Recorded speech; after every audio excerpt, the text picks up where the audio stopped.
আজি হৈছে খুৰা 8 মঙলা গাইছ। তো তালৈকে এতিয়া মই যাওঁ। তো এতিয়া জাম্পাৰটো লৈ পেলাই কান্ধত লৈ পেলাই গৈ আছোঁ গাইছ। এতিয়া গাড়ীখন অহাৰ পিছত ধুনীয়াকৈ পিছ চিটত বহি ল'লোঁ। এতিয়া মানে গৈ আছোঁ, গাড়ী ষ্টাৰ্ট দিলে আৰু মানে নগাঁও পোৱাখিনিত আৰু ফাইনেলি গাইজ টকৌবাৰীখিনি আমি পাই গ'লোহি। নিউ হস্পিটেল এখন খুলিছে, চ' ইয়াত চিকিৎসা ভালছে আহিব পাৰিবা। তো এতিয়া গাইজ বহি আছোঁ গাড়ীতে আৰু সময় আছে ন, দূৰ হয় যেতিয়া। তো ইয়াত পালোহি গাঁওখনত। তো ইয়াত বিয়াখনো আছে আজি। তো গাইজ ইয়াত ধুনীয়াকৈ আৰু চোৱা ঘৰটো।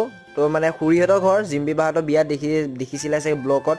তো এতিয়া হোৱাৰ পিছত আৰু এতিয়া ধুনীয়াকৈ বহি লৈছোঁ। বহি লোৱাৰ পিছত আৰু জিম্পী বাই আনিলে পানী, তাৰপিছত আনিলে চাহ। তো খাই লওঁ গাইজ, খাই বৈ এতিয়া আৰু তাৰপিছত আহিলোঁ খাই বৈ। তো দেখিলোঁ ভাইজ খানা চানা হৈ গ'ল। তাৰপিছত জিম্পী বাই গাইজ কথা চথা পাতি আছে। সেইফালে মাছ মাংস দালি ভাজি পাপৰ চাপৰ চব দিছে। খাই মোৰ হৈ গ'ল। এইফালে খুৰীয়ে খাই আছে। এইফালে গাঁৱৰ ল'ৰা কেইটামান বুদ্ধি খজিলে আমাৰ দৰাবাৰীৰ লগত। তাৰপিছত দৰাবাৰী দেখিছিলে, তেল খানি দিছিলে। ভিউটো চোৱা না, চেক্সি লাগিছে। কৈ দিয়া চেনেলটো ছাবস্ক্ৰাইব কৰি দিবলৈ। চেনেলটো ছাবস্ক্ৰাইব কৰি দিব। Bye bye. Comment share